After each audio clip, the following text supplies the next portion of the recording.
নমস্কার। Institute of paramedical থেকে বরুণ অধিকারী। আজ বলবো ডায়াগনস্টিক ক্লিনিক অথবা ল্যাবরেটরির কোয়ালিটি কন্ট্রোল সম্পর্কে। কোয়ালিটি কন্ট্রোল একটা গুরুত্বপূর্ণ জিনিস। কোয়ালিটি কন্ট্রোলের ওপর রিপোর্ট কিন্তু ভুল আর নির্ভুল দাঁড়িয়ে থাকে, এটা মানতেই হবে। গ্রামের দিকের যে সমস্ত ল্যাবরেটরিগুলো আছে এরা ঠিকমতো কোয়ালিটি কন্ট্রোল করতে পারে না। কারণ হচ্ছে একটাই, মানে এদের ছাতার তলায় প্যাথোলজিস্ট আর টেকনোলজিস্ট, যেটাকে টেকনিশিয়ান বলা হয়, দুজনকে একসাথে রাখার মতো টাকা থাকে না। তাহলে কোয়ালিটি কন্ট্রোলের সাথে কিন্তু টাকা জড়িয়ে আছে। একটা প্যাথোলজিস্টকে ল্যাবরেটরিতে রাখতে গেলে কমসে কম অনেকটা টাকারই প্রয়োজন। এটা নিশ্চয়ই আপনাকে আর বলে দিতে হবে না। এগুলো কারা পারে রাখতে?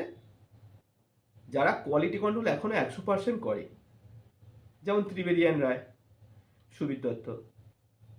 এরা কোয়ালিটি কন্ট্রোলটা করে বলেই আজকে মানুষ ওখানে ছোটে।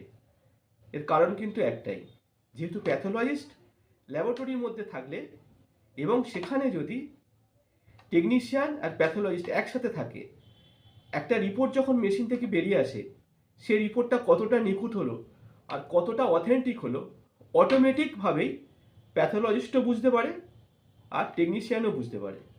অতএব কোয়ালিটি কন্ট্রোল অত্যন্ত জরুরি। এইটা কিন্তু সমস্ত ল্যাবরেটরিকে করতে হবে, যেখানে জীবন মরণের ব্যাপার। এর সঙ্গে একটা কিন্তু জড়িত আছে। আপনি চাইছেন যে কতটা কম পয়সায় টেস্ট করাবো, আবার চাইছেন যে কম পয়সায় টেস্ট করাবো অথচ আমার কোয়ালিটি কন্ট্রোল হোক। এটা অসম্ভব। আপনি স্ট্যান্ডার্ড মেনটেন করলে, কোয়ালিটি কন্ট্রোল করলে কোনোদিনই কম পয়সায় পাবেন না। সেখানে আপনাকে যথেষ্ট অর্থ খরচা করতে হবে, তবে আপনি কোয়ালিটি কন্ট্রোল পাবেন। আচ্ছা, এই পর্যন্তই। নমস্কার।